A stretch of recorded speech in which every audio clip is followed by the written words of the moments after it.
والصلاة والسلام علیہ وعلی آلہ واصحابہ اجمعین اما بعد فاعوذ باللہ من الشیطان الرجیم بسم اللہ الرحمن الرحیم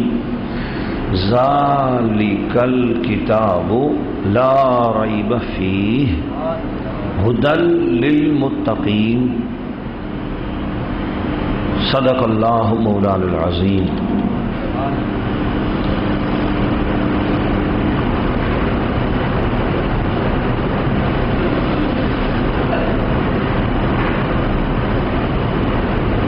مجھ پہ بھی نظر کرم میرے آقا کرنا، مجھ پہ بھی نظر کرم اے میرے آقا کرنا، مجھ پہ بھی نظر کرم اے میرے آقا کرنا، مجھ پہ بھی نظر کرم اے میرے آقا کرنا، کیوں حق تو میرا بھی ہے شفاعت کا تقاضا کرنا، حق تو میرا بھی ہے رحمت کا تقاضا کرنا، حق تو میرا بھی ہے رحمت کا تقاضا کرنا، حق تو میرا بھی ہے رحمت کا تقاضا کرنا۔ اور ان صحابہ کی خوش اتوار نگاہوں کو سلام، ان صحابہ کی خوش اتوار نگاہوں کو سلام، جن کا مسلک تھا طواف رخ زیبا کرنا، ان صحابہ کی خوش اتوار نگاہوں کو سلام،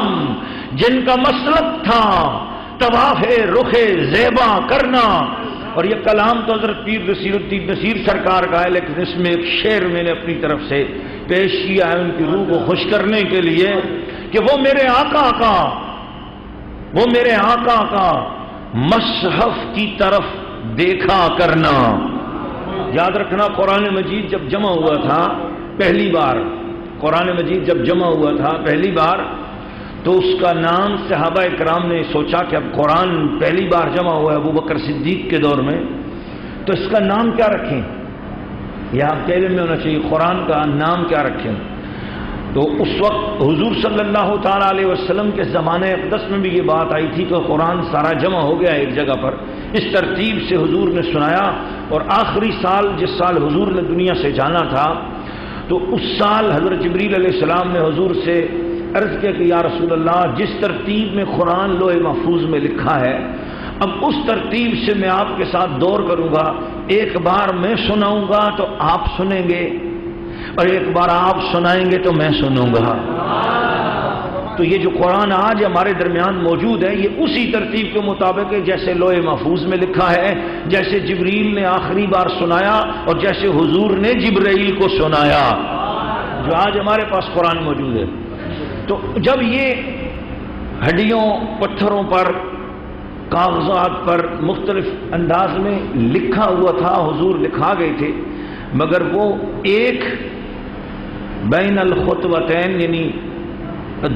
ایک جلد کے دو ورقوں کے درمیان جیسے یہ پوری کتاب ایک ہے، اس طرح قرآن نہ تھا، منتشر اجزاء میں تھا۔ ان کو ایک جلد میں ایک صورت میں جمع کیا تو حضرت صدیق اکبر نے،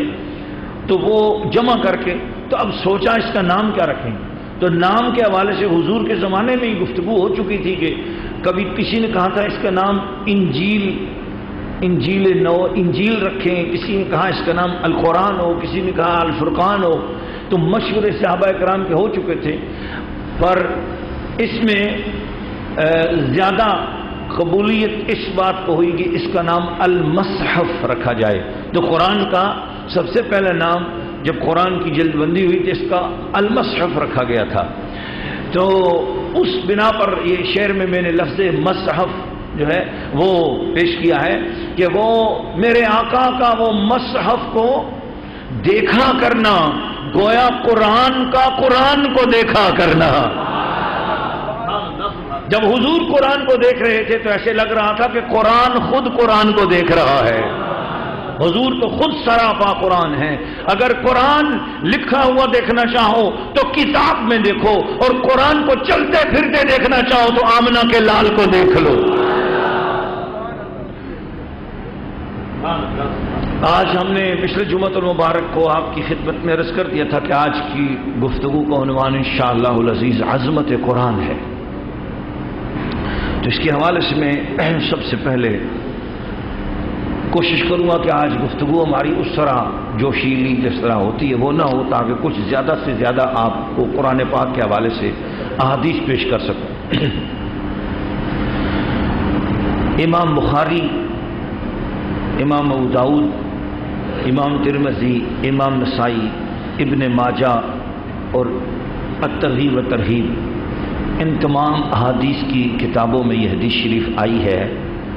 حضور علیہ الصلوۃ والسلام نے ارشاد فرمایا، خیرکم من تعلم القرآن وعلمہ، لوگوں تم میں سب سے زیادہ عزت والا، تم میں سب سے زیادہ برکت والا، خیر کا معنی برکت بھی، تم میں سب سے زیادہ بھلائی والا، تم میں سب سے زیادہ خیر والا، تم میں سب سے زیادہ شرافت والا، تم میں سب سے زیادہ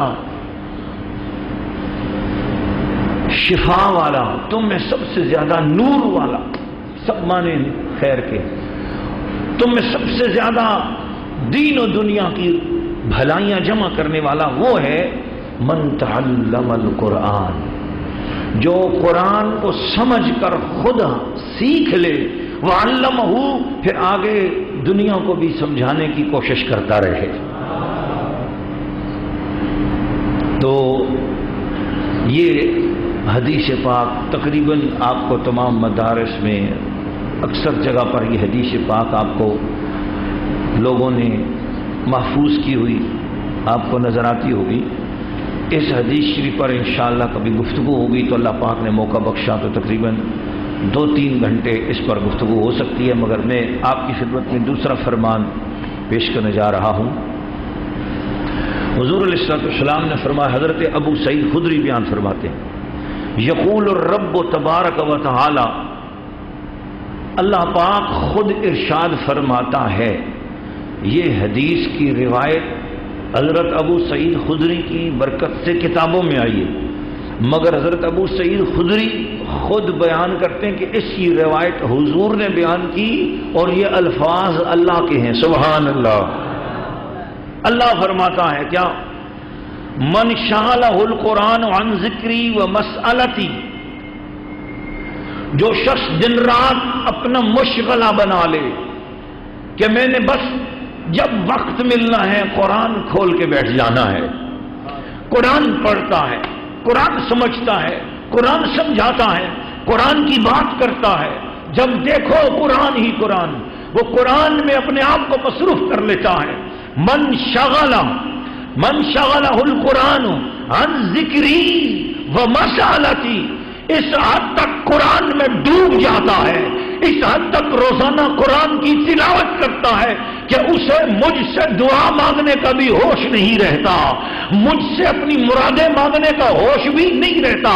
اس کے اندر مرادیں انگڑائی لیتی رہتی ہیں، اس کے اندر آرزوئیں جنم لیتی رہتی ہیں، اس کے اندر سوالات پیدا ہوتے رہتے ہیں، اس کے دل میں تمنائیں آتی رہتی ہیں، لیکن خدا فرماتا ہے کہ شغلہ القرآن عن ذکری و مسالتی، نہ وہ مجھ سے مانگتا ہے کچھ، نہ وہ میری کوئی اور یاد کرتا ہے، نہ وہ درود پڑھ سکتا ہے، نہ وہ کچھ اور ذکر و اذکار کر سکتا ہے، نہ وہ اشراق، نہ وہ چاش، اسے ہوش کچھ نہیں، بس وہ 5 نمازیں پڑھتا ہے، تو بیچ میں جب اسے وقت ملتا ہے وہ قرآن ہی قرآن پڑھتا رہتا ہے، وہ قرآن ہی قرآن پڑھتا رہتا ہے۔ آتیتہ افضل ما اوتی السائلین، کائنات میں جن لوگوں کی میں نے مرادیں پوری کی ہیں، جن کو آج تک عطا کیا ہے، جن کی جھولیاں بھری ہیں، اللہ فرماتا ہے ان سب سے زیادہ عطا میں اسے کروں گا جو میرا قرآن پڑھ رہا ہے مگر مجھ سے مراد مانگ نہ سکا، بن مانگے میں اس کی جھولیاں بھرتا رہوں گا۔ اللہ وفضل کلام اللہ، اور اللہ کے کلام کی فضیلت علی سائر الکلام، میری سارے کلاموں پر، میری ساری گفتگوؤں پر، یعنی انجیل تورات زبور پر ایک معنی اس کا، یا یہ دوسرا معنی کہ دنیا کی ہر بات پر، ہر وظیفے پر، ہر چلے پر، ہر نفلی عبادت پر میرے قرآن کی فضیلت اس طرح ہے کہ فضل اللہ علی خلقہ، جیسے خود اللہ کی فضیلت اپنی مخلوق پر ہے اس طرح ساری نفلی عبادتوں پر قرآن زیادہ فضیلت والا ہے۔ آئیے ایک اور حدیث شریف آپ کو سناتا ہوں۔ عن عقبہ ابن عامر، میں حدیث کی تشریح کی طرف نہیں جاتا، صرف رواں رواں اس کا ترجمہ سناتے ہوئے آگے گزر رہا ہوں کہ وقت ہمارے پاس کم ہے۔ عن عقبہ ابن عامر رضی اللہ تعالیٰ عنہ، رواہ مسلم و ابو داؤد، قال خرج رسول اللہ صلی اللہ علیہ وسلم ونحن فی الصفہ۔ ہائے ہائے ہائے ہائے، جسے مسجد نبوی کی حاضری نصیب ہوئی ہے وہ اس حدیث شریف کو اپنی آنکھوں میں لا سکتا ہے جی۔ وہ فرماتے ہیں حضرت عقبہ بن عامر رضی اللہ تعالیٰ عنہ کہ ہم صفہ میں بیٹھے ہوئے تھے، یہ بھی ان لوگوں میں سے دن یا تینوں وقت کا کھانا حضور کے دروازے سے آتا تھا۔ حضرت عائشہ صدیقہ ام المومنین اپنے ہاتھ سے روٹیاں پکاتی، حضور اپنے ہاتھ سے سودا سلف بازار سے لاتے، کہتے ہیں میرے دروازے پہ بیٹھے ہیں، ان کا کوئی رشتہ دار نہیں ہے مدینے میں، ان کا کوئی جاننے والا نہیں ہے، یہ اس ٹیلے پر بیٹھے ہر وقت دروازہ رسول پہ ٹک ٹکی لگا کے دیکھتے رہتے ہیں۔ حضرت عقبہ ابن عامر فرماتے ہیں کہ حضور جب کبھی اپنے گھر جاتے ہم جاتا ہوا دیکھتے، کبھی حضور واپس گھر سے نکلتے تو ہم دیکھ رہے ہوتے، اور حضور کی سب سے پہلے زیارت ہمیں نصیب ہوتی تھی۔ اس ایک زیارت کا منظر بیان کرتے ہیں، فرماتے ہیں خرج رسول اللہ صلی اللہ علیہ وسلم ونحن فی الصفہ، ہم صفہ والے غریب مسکین لوگ جی، وہ اپنی بات میں غریب مسکین کہتے ہیں اپنے آپ کو، لیکن میں سمجھتا ہوں دنیا بھر کے تاجداروں سے بھی زیادہ اونچا مقام ان کا تھا، جن کو دہلیز رسول پہ بیٹھنے کا شرف حاصل ہو گیا۔ مصطفیٰ نے انہیں اپنے دروازے پر بٹھا لیا، آؤ تمہاری روٹی کہیں اور نہیں، ہم کھلائیں گے، ہم پلائیں گے۔ ہائے ہائے ہائے، ان کا رزق حضور کے رزق میں جوڑ دیا گیا۔ اللہ اللہ، کیا مقدر تھے، سبحان اللہ۔ حضور تشریف لائے، در اقدس سے باہر نکلے، کوئی بڑا گیٹ اور دروازہ تو تھا نہیں جی، ایک پردہ تھا حجرہ رسول پر، حضور وہ پردہ ہٹاتے اور جمال زیبا کی سب کو زیارت ہونا شروع ہو جاتی۔ بس جو ہی حضور باہر تشریف لائے، فقالا، یہ وہ پہلا بیان ہے جو حضور نے چلتے چلتے ارشاد فرمایا۔ بس حضور اپنے حجرہ مبارک سے یوں باہر نکلے اور حضور نے کچھ فرمانا شروع کر دیا، صحابیوں تمہاری سماعتوں پہ قربان۔ صحابیوں آنکھوں سے زیارت بھی کر رہے تھے اور کانوں سے مصطفیٰ کریم کا فرمان بھی سن رہے تھے۔